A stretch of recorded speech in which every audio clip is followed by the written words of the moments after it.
How's it going, guys? Welcome back to the channel. I just got off work and at the moment I'm on my way to an impound yard. There's actually a car coming up at auction this week that I'm gonna go look at. I might be interested in throwing a bid on it depending on what condition it's in, so I'm gonna head down there. We'll have a look at it and see what it's worth. So I'll catch up with you guys once we're there.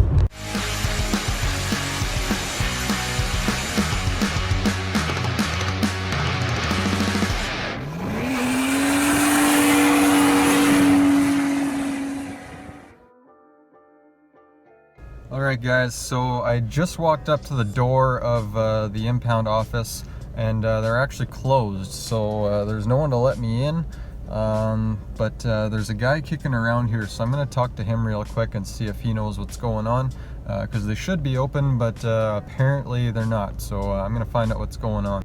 A few moments later. Alright, so I just talked to the guy. He's actually one of the guys that works here, I guess. He has a key for the impound, so he's gonna unlock the gate for me and let me in. But he's gonna be watching me the whole time, so I don't know how much recording I'm gonna be able to do, but let's head in and we'll check it out.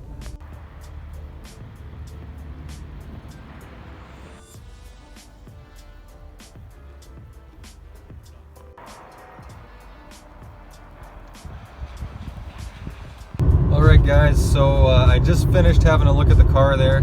So it is a 2004 EP3 Civic SIR. This one obviously has been in a wreck. It looks like it had a bit of a collision on the passenger front, and then it also hit the driver door as well. So there's quite a bit of damage to the body. So I don't know if it's something that's worth fixing, but there's definitely a lot of good parts on it. So if I was able to pick it up for fairly cheap, then I should be able to part it out and make quite a bit of money off of it. So it's actually a buddy of mine that built the car. I wasn't 100% sure if it was his or not, but just by looking at the pictures I couldn't quite tell. But as soon as I opened the doors and saw that it had Lambo doors on it, I knew right away that was his car. So he currently drives an R32 GTR and he's fully built that thing, so I know he builds things right, and there's a lot of good parts on the Civic, so I'm really hoping that I can pick it up. So I'm gonna throw in a bid tonight and we'll see what happens. Alright guys, I'm back home now, and after crunching some numbers I kind of figured out what I would like to bid on the car. So I went ahead and went online and I did place a bid on it. So my plan is to double my money. So if I end up winning the car, I'm not holding my breath because I bid fairly low on it.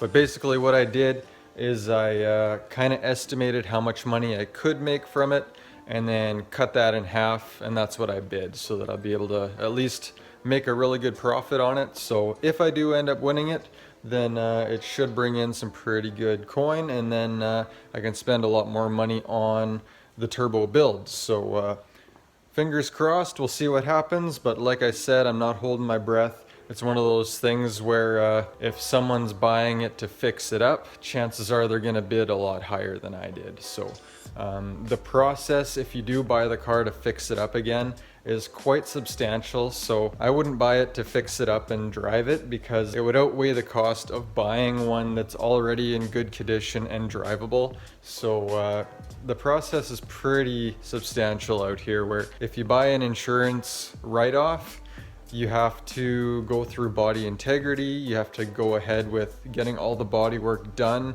which has to be done professionally, and then on top of that you have to get a safety inspection done, get all that work done on it, and once that's finally done, it's inspected and certified, you can finally get the car registered and driving. But if you ever want to sell the car again, it's always going to have a rebuilt title on it, so the car is basically worthless. So to me, there is no point in fixing up a car like that. You're never going to get your money back on it.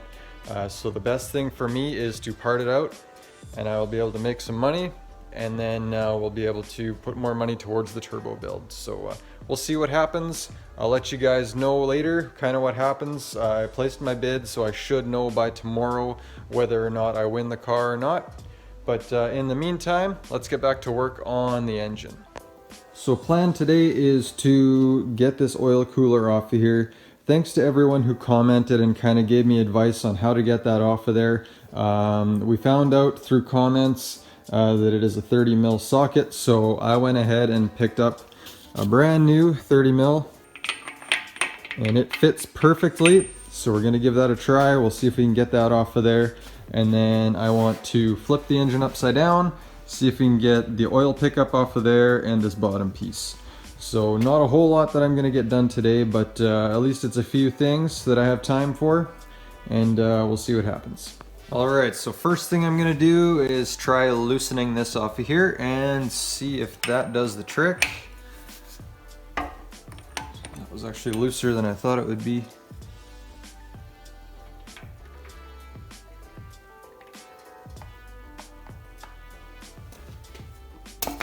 Oh, and then it just pops off. Well, that was super easy. Alright, well I'm just gonna let that drip for a bit. Everything looks pretty clean inside. I don't see any sludge in there. It was mainly just in the coolant lines. So I'll have to inspect it further. I'll get it cleaned up and we'll have a good look at it yet. But let's see if we can get this engine flipped upside down, and then we'll see what the bottom looks like.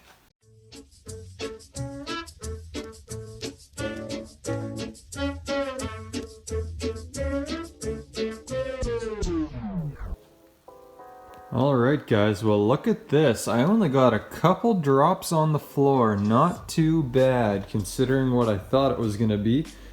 So we got the block upside down now.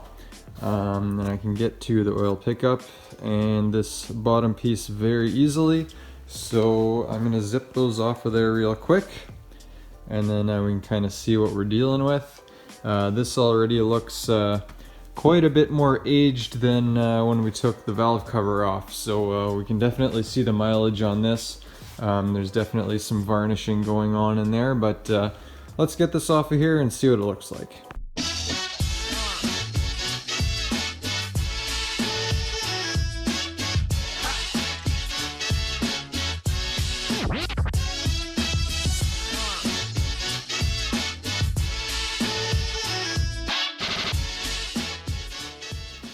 Alright guys, so just having a look under here, you can definitely tell that this is a higher mileage motor.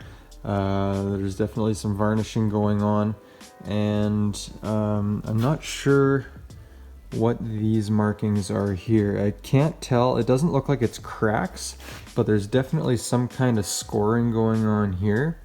I don't know if it means anything or if it's just from the manufacturing process, but this side is fairly smooth. And then this side has these deep gouges in it, or even cracks. I don't know, it kind of looks like cracks, but I don't think they are. These are basically the oil runners, and it comes from the oil pump, which is down there, and then it goes into these passages here, from what I can tell. So I don't know, it doesn't look like it's a problem. It might be something worth looking into yet. But that's really the only thing that looked strange to me. Everything else looks pretty good. So I'm going to turn the block over once more, and I want to have a closer look at the cylinder walls. Alright, engine's turned back around again, and just having a look at the cylinder walls to see what condition they're in, if there's any deep scoring or anything like that. At first glance last time I thought they looked pretty good. But in looking around, they aren't actually bad at all. But you can kind of see there's a little bit of scoring going on there. It's nothing too bad, like when I run my fingernail over it, you can't even feel them. But if I come around this way, there's one right here. It's actually pretty deep, like I can feel it with my fingernail. So chances are I'm gonna have to get these cylinders honed.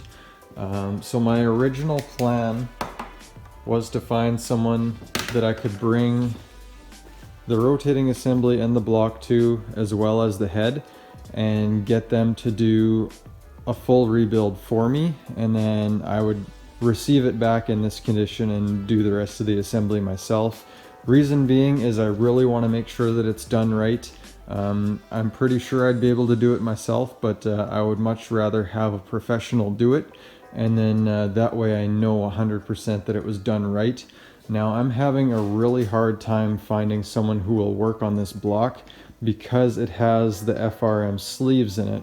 That's something that the H22s have, and I know some other Honda motors have it too, where it has these fiber reinforced sleeves, and you can't hone it like you normally would on a regular cylinder wall because it has these special sleeves. You need a special stone to do it, and I'm having a really hard time finding anyone that wants to even touch this thing. So I'm still doing some searching. If I can find someone who can do the work for me, that would be great. If not, I might end up just having to tackle it myself and just hope for the best. Not that I'm doubting that I can do it, but like I said, I'd much rather have a professional do it for me, and then that way I know I have the peace of mind that it's done right. But it is what it is. We gotta do what we gotta do. If it ends up being that way, then I'll just end up doing it myself, but I'll keep searching for the time being. But that's about as much time as I have for this evening, guys. So I'm going to call it a night, and I'll catch up with you guys tomorrow, and I want to let you know about that Civic. We'll see what happens with the auction, and I will see you then. The next day. Alright guys, it is a new day today, and I got some exciting news. I ended up winning that Civic. So next episode you'll probably see us bringing this thing home, and we'll give it a really good look over and see what we got. At the moment we don't have any way of bringing it home. We ended up actually selling our car dolly, so it is gone, and I'm thinking because it's a tow truck company that has it at the impound lot, I might just be able to get those guys to tow it to my place for me. It's only about a 10-minute drive, so it's not too bad. So I'm thinking that's probably going to be the best way to do it. So I'm pretty stoked about it. I'll be able to make a lot of money off of it, I think. And I'm just excited to have another project car, to be honest, because it's what we do. But yeah, if you guys are stoked, make sure you hit that like button. Make sure you hit that subscribe button if you haven't already. We got lots of content coming on all kinds of Honda stuff. And make sure you drop us a comment below. We'd love to hear from you guys. Let us know what you think about the new project. Let us know what you think about the turbo build too. Like we got lots of stuff going on here, and we'll see you on the next one, guys.